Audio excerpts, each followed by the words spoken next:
Assalamualaikum warahmatullahi wabarakatuh.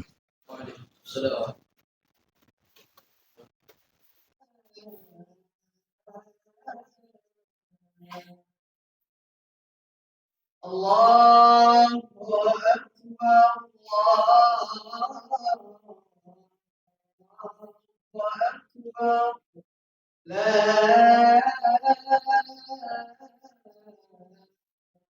إله إلا الله.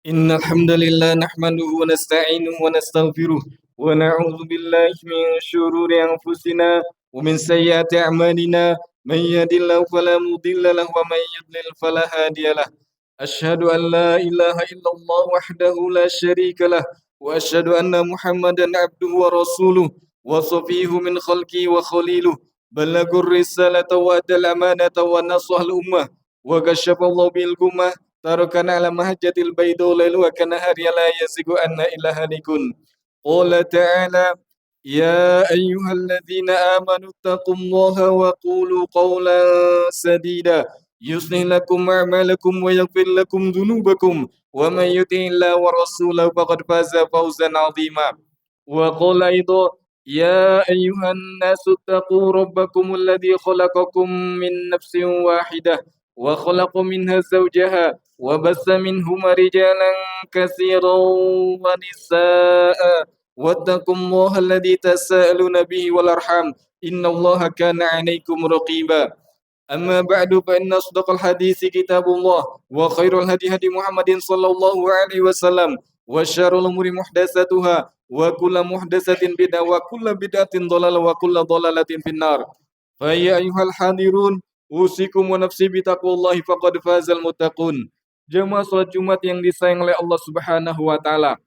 Alhamdulillah dan syukur kepada Allah Subhanahu wa taala, marilah senantiasa kita kemudian mengucapkannya dengan banyak mengucapkan alhamdulillah dan juga meyakini semua nikmat yang kita miliki merupakan karunia dari Allah dan kita menggunakan nikmat tersebut dalam rangka ketaatan kepada Allah. Ini merupakan refleksi syukur yang sempurna. Hakikatnya, kita ini sebenarnya memang manusia yang lemah, tiada daya dan upaya kecuali atas pertolongan, nikmat dan karunia dari Allah Subhanahu wa taala. Sehingga pantas kita banyak bersyukur kepada Allah Subhanahu wa taala. Semoga nikmat yang ada pada diri kita dijaga dan ditambah oleh Allah Subhanahu wa taala.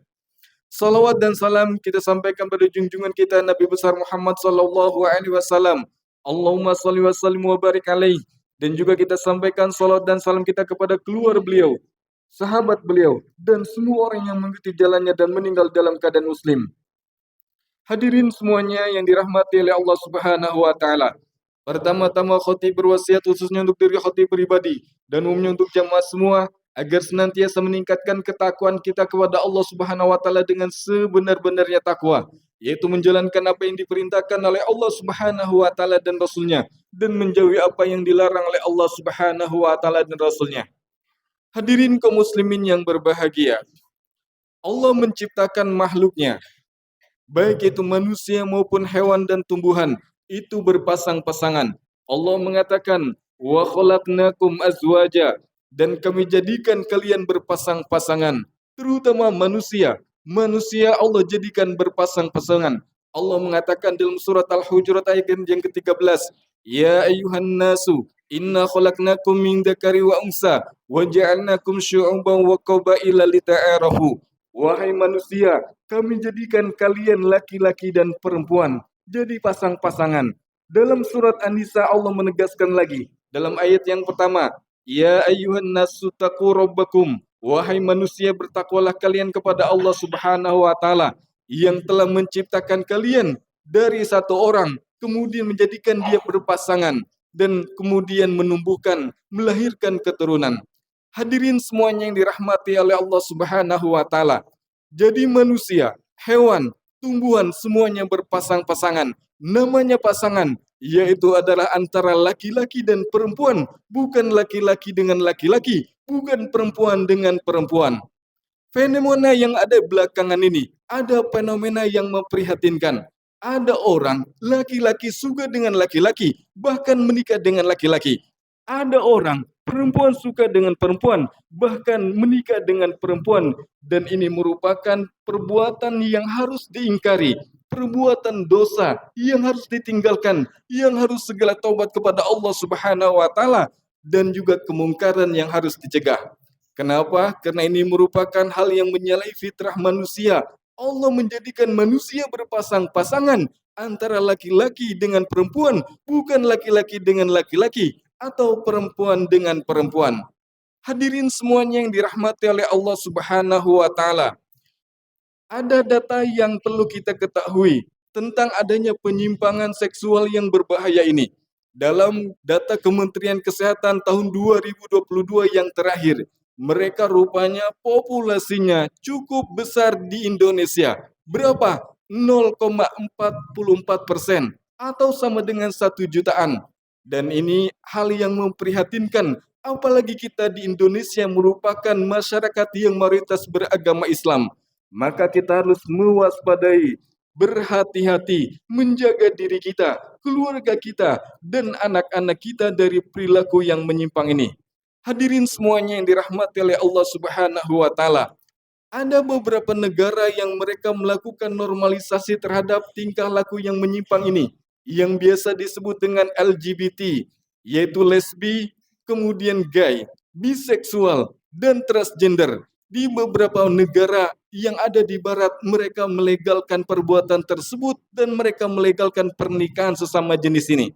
Di Asia Tenggara, ada tetangga negara kita juga mulai menormalisasi, melegalkan tentang perilaku yang menyimpang tersebut dan mereka membolehkannya dalam undang-undang negara mereka. Dan ini menjadi warning bagi kita semuanya, bagi bangsa Indonesia umumnya dan bagi kita masyarakat kota Balikpapan, harus berhati-hati. Karena kalau kita perhatikan hari demi hari, bulan demi bulan, dan tahun demi tahun, mereka mulai masif menyampaikan diri mereka dan mereka tidak malu-malu dengan perbuatan keji mereka. Hadirin yang dirahmati oleh Allah Subhanahu wa taala, yang kita juga sayangkan, ada upaya normalisasi, menganggap hal itu merupakan perbuatan yang biasa, perbuatan yang tidak ada masalah. Mereka mengatakan, ini kan merupakan hak asasi manusia, ini kan hak pribadi seseorang. Kenapa orang dilarang untuk memiliki kebiasaan tertentu, padahal orang punya hak masing-masing yang biasa disebut dengan hak asasi manusia. Mereka lupa, tubuh kita ini merupakan amanah dari Allah Subhanahu wa taala yang harus kita jaga, yang harus kita perlakukan sesuai dengan ketentuan Allah Subhanahu wa taala. Kita sering mengatakan inna lillahi wa inna ilaihi rajiun. Kita datang dari Allah dan kita akan kembali kepada Allah Subhanahu wa taala. Apa jawaban kita? Kalau kita tidak bisa menjaga diri kita ini dengan baik, baik dalam menjauhi kemungkaran, perbuatan yang keji, kita tidak mampu menjaga diri kita menghindarkan semua itu. Apa yang akan kita berikan jawaban di hari hadapan Allah Subhanahu wa taala? Padahal kita sering mengatakan innalillahi wa inna ilaihi rajiun. Kita datang dari Allah dan kita akan kembali kepada Allah Subhanahu wa taala. Hadirin semuanya yang berbahagia, ada 3 norma yang dilanggar. Kenapa kita harus menahan, mewaspadai perilaku tindakan LGBT ini? Di antaranya adalah tindakan perbuatan LGBT ini bertentangan dengan norma susila yang itu semuanya berdasarkan dengan hati nurani manusia. Kalau kita ditanya, hati nurani kita yang kecil, yang semuanya itu berdasarkan keimanan kepada Allah Subhanahu wa taala, apakah tindakan seperti itu merupakan tindakan yang biasa? Apakah tindakan seperti itu tindakan yang tidak ada masalah? Maka pasti hati kecil kita yang bening, yang jernih ini, yang dikuasai dengan cahaya keimanan, akan mengatakan ini merupakan tindakan yang tidak baik, tindakan yang tidak biasa, dan kemungkaran yang harus dicegah. Kemudian yang kedua, norma yang kedua, yang bertentangan dengan LGBT ini merupakan norma akal sehat. Siapapun kita yang memiliki akal sehat, pasti mereka akan berpikir, ini merupakan tindakan yang bisa mencegah manusia, yang bisa menjadikan manusia, mereka tidak punya generasi penerus. Laki-laki suka dengan laki-laki, bahkan mereka menikah sesama laki-laki. Perempuan juga ada yang menikah dengan perempuan. Apa yang akan mereka hasilkan dalam pernikahan tersebut? kecuali mereka akan memutus mata rantai keberlanjutan generasi yang akan datang. Kita bisa lahir di dunia ini karena orang tua kita menikah laki-laki dan perempuan sehingga kita bisa lahir ke dunia ini. Kalau laki-laki dengan laki-laki kemudian menikah, perempuan dan menikah, apa yang akan mereka hasilkan? Mereka akan memutus generasi yang akan datang, bahkan manusia bisa punah. Apalagi secara ilmu kesehatan, orang-orang yang melakukan penyimpangan ini, mereka berpotensi besar mendapatkan penyakit yang menular, yang berbahaya, karena mereka memang melanggar fitrah Allah Subhanahu wa Ta'ala. Hadirin yang dirahmati oleh Allah Subhanahu wa Ta'ala, norma yang ketiga yang menjadikan alasan kita menolak LGBT, mewaspadai LGBT adalah norma agama. Di dalam Islam dilarang melakukan hubungan sesama jenis dan itu merupakan dosa besar. Bahkan agama-agama yang lain juga melarang. Spesifik di dalam Islam, Allah mengabadikan sebuah kisah dari kaum terdahulu yang disebutkan di dalam Al-Quran. Kaum apa? Kaum siapa mereka? Kaumnya Nabi Lut alaihissalam. Dan ini disebutkan dalam banyak surat, di antaranya dalam surat Al-Ankabut ayat yang ke-28. Allah mengatakan, "Walutun idh qala liqaumihi atatuna al-fahishata ma sabaqakum biha min ahadi minal alamin." Karena ketika Nabi Lut mengatakan kepada kaumnya, "Wahai kaumku, kenapa kalian melakukan sebuah kemungkaran yang kemungkaran waktu itu belum pernah ada yang melakukannya di alam semesta ini?" Apa memangnya? Nabi Lut kemudian mengatakan, "A'innakum la ta'tuna rijala wa taqta'una sabila wa ta'tuna fi nadikumul munkar." Yaitu dengan mendatangi laki-laki di antara kalian, laki-laki suka laki-laki, dan ini merupakan perbuatan yang menyimpang yang juga menjadi peringatan bagi umat Nabi Muhammad sallallahu alaihi wasallam. Hadirin yang dirahmati oleh Allah Subhanahu wa taala, dalam hadis Abu Daud, Rasulullah sallallahu alaihi wasallam memberikan ketegasan tentang hukuman. Ada yang dihukum yang ditetapkan di dalam Islam untuk orang-orang yang melakukan penyimpangan. Rasul mengatakan, "Man wajadtumuhu ya'malu amala qaumi Lut, faqtulul fa'ila wal maf'ul." Kalau kalian mendapatkan ada orang yang melakukan perbuatan seperti perbuatan kaumnya Nabi Lut, maka bunuhlah orang yang melakukannya sebagai subjek yang dan juga sebagai objeknya. Dan ini merupakan ketegasan di dalam Islam, tidak mentolerir dan tidak membolehkan perilaku yang menyimpang. Hadirin yang dirahmati oleh Allah Subhanahu wa taala, isu belakangan ini yang menjadi isu nasional, keresahan masyarakat semua bangsa Indonesia adalah keresahan tentang adanya penyimpangan sebagian di antara kita yang melakukan penyimpangan tersebut. Maka ada usulan dari MUI untuk menindak mereka dalam jeratan hukum pidana. Tapi yang memprihatinkan, ada beberapa ormas atau mereka merupakan orang-orang yang mendukung LGBT yang tidak setuju dengan penerapan hukum pidana terhadap penyimpangan seksual ini. Maka kita harus memberikan dukungan untuk ditegakkannya hukuman pidana ini dan kita menjaga diri kita, keluarga kita, keturunan kita, terutama menjaga semuanya ini dari murkanya Allah Subhanahu wa taala. Karena murka yang paling besar, adab yang paling besar yang disebutkan di dalam Al-Quran yang pernah terjadi di muka bumi ini, yaitu azab yang pernah diberikan kepada kaumnya Nabi Lut. Mereka itu tidak beriman kepada Allah dan melakukan penyimpangan. Apa yang Allah lakukan kepada mereka? Allah angkat kampung mereka. Kemudian Allah timpakan dan Allah kemudian hujani mereka dengan batu-batu dari langit.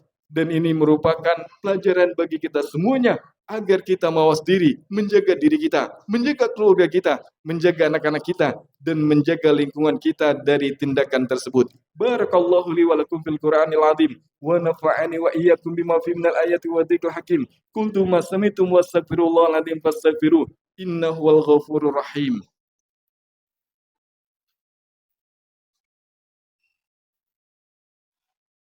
اللهم صل وسلم وزد وأنعم وتفضل وبارك بجلالك وكمالك على أشرف عبادك سيدنا ومولانا محمد وكل الصحابة رسول الله أجمعين.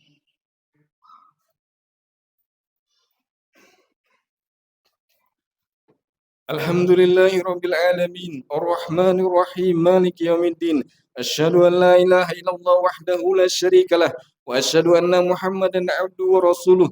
Allahumma shalli wa sallim ala habibina wa syafi'ina wa maulana Muhammadin wa ala alihi wa sahbihi wa sallim ajma'in. Ya ayyuhalladzina amanu taqullaha haqqa tuqatih wa la tamutunna illa wa antum muslimun. Hadirin semuanya yang dirahmati oleh Allah Subhanahu wa taala. Maka fenomena yang belakangan ini yang menjadi isu nasional diantaranya adalah fenomena LGBT. Kita harus menjaga diri kita, keluarga kita, anak-anak kita. Jangan sampai kemudian ada di antara kita yang menyimpang, yang melenceng dari fitrah manusia.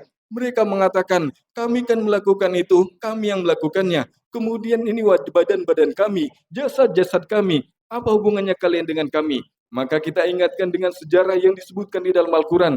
Ada satu kaum yang mereka dibinasakan oleh Allah Subhanahu wa taala karena tindakan sebagian yang lainnya yang diantaranya dalam melakukan penyimpangan seksual. Maka ini merupakan hal yang berbahaya. Kalau ada orang yang terjebak dalam hal yang tersebut seperti itu, banyak-banyaklah segala bertobat, beristighfar kepada Allah Subhanahu wa taala, minta ampun kepada Allah Subhanahu wa taala.